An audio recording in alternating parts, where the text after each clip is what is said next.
Dagoela prestatzen, udalerrian, legeak adieraziko. Zer gertatzen da? Zer gertatu da orain? Orain agapen izan da, eta makillekin eta joan gara elurre esnatxo. Geletan eduki ditu. Papu, egin dugu, bale? Abera, laguntza joa. Ez, hau. Atzean daude. Orain, behar dugu batzen makia bat. Orain, atera ditugu makizia horretan.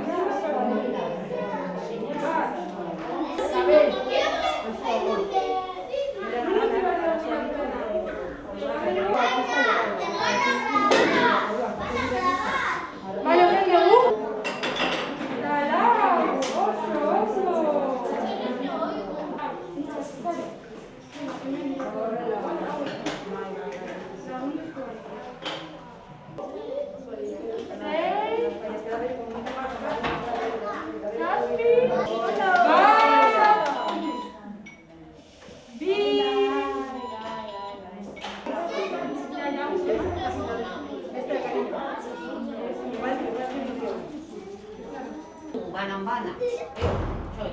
Hasiko gara hemen faboren gandik, bale? Gustavo, begira egin.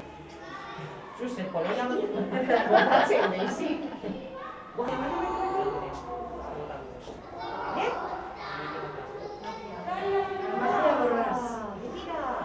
Iperrautza, a ber, Daisy, begira, Daisy, venga. Bota, Daisy.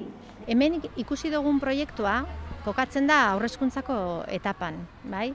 Eta daukan balioa eta indargunea da hasierako etapetatik ari direla STEM konpetentziak lantzen. Baina ez hori bakarrik, hemen azpimarratu behar duguna da egiten duten lana oso kokatuta dagoela aniztasunaren trataeran. Orduan, proiektu osoa, etapa horretan daukaten proiektu global bada eta proiektu horren barruan integratu egiten dituzte STEM konpetentziak, bai? Eta, bueno, gaur ikusi ahal izan dugu, nola lantzen dituzte adibidez matematika manipulatiboak. Gaur ikusi ahal izan dugu nola lantzen dituzten eta aukerak eskaintzen dizkieten behar espezifikoa dauzkaten haur batzuei ikasti-irakaste prozesu horretan sartzeko eta parte hartzeko bestekin batera, aplikazio baten bitartez. Bestetik, aniztasunaren trataera horretan, bai, inklusioaren barruan generoaren lanketa ere oso presente dago. Baina egiten dute oso modu sutilean, zeharka, jarduera ezberdinak martxan jarriz. Orduan, hemen badago beste ezaugarri bat eta da irakasleen lankidetza, bai? Eta nola oso modu konstientean lantzen dituzte beraiek, bai, gelara ekarriko dituzten elkarrekintzak. Elkarrekintzak esaten dugunean da oso ondo aztertzen dute berbaldi hori nola landuko duten ikasleekin eta ikasleak STEM konpetentzia garatzeko aukera izan dezaten. Eta hor badago beste ezaugarri oso interesgarria dana eta da esaten dugunean adibidez demagun, matematikaren lanketa grabatu egiten dute batzuetan ikasleek egiten duten jarduera bat, gero ikasleek eurek ikusi ahal izateko, aztertu ahal izateko, bai, behatu egiten dute, zer egin duten, nola egin duten, ari dira metodo zientifikoa lantzen haurreskuntzatik hasita. Orduan, laburbilduz, esan behar duguna da, lan ikaragarria egiten ari direla ikastetxe honetan STEM konpetentziekin. Batetik, aniztasunaren trataera oso presente dauelako, eta bestetik, importanteena, oso adin txikiko ikasleekin. Alegia, haurreskuntzako etapan posiblea da etapa hoietatik hasita oso modu konstientean lanketa hau egitea. Eta hori da, edo saiatu beharko ginateke hori edatzen gure sistemara, apurka. Eta eurek daukaten motivazioa momentu honetan da, hau eramatea lehen hezkuntzako etapara. Aurrezkuntzan hasi dira, aurrezkuntzan egondalako oso proaktiboa den lantalde bat, eta orain ari dira hori guztia lehen hezkuntzako etapara nola eramango dugu, ezta? Orduan, hortik hasi da berrikuntza, eta orain egingo dutena ikasitakoa eraman beste etapa batera. Beraz, zoriontzeko proiektua da benetan, eta harro egoteko modukoa, benetan.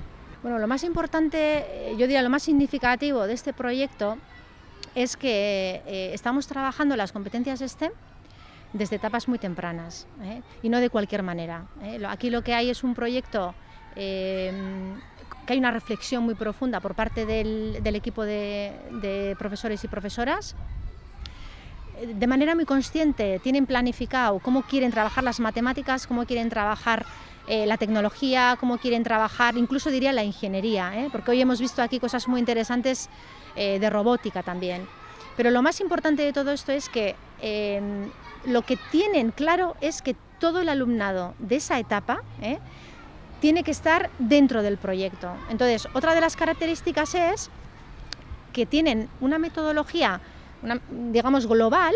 Entonces, el proyecto que trabajan en esa etapa está totalmente enfocado para desarrollar todas esas competencias y también para dar oportunidad a alumnado que pueda tener unas necesidades específicas para que también participe en esas actividades. Y hoy, por ejemplo, hemos visto cómo, pues, con una aplicación tecnológica, algunos de los alumnos o alumnas están participando de igual manera en todo el proceso de aprendizaje. Otra cosa muy interesante que tienen es, lo que hacen es muchas veces grabar una de las actividades que está muy planificada, la graban.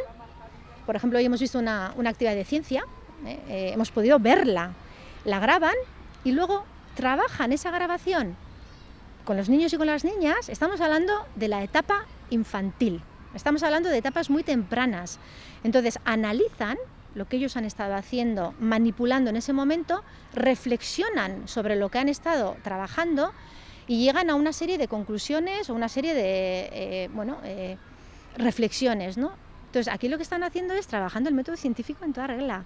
Entonces esto es algo que tenemos que subrayar.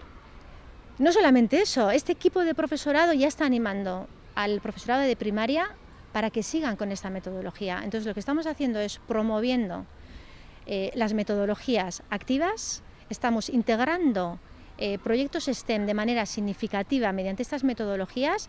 Hay un trabajo de equipo importante en el claustro y además estamos haciendo un tratamiento a la diversidad desde muchos enfoques.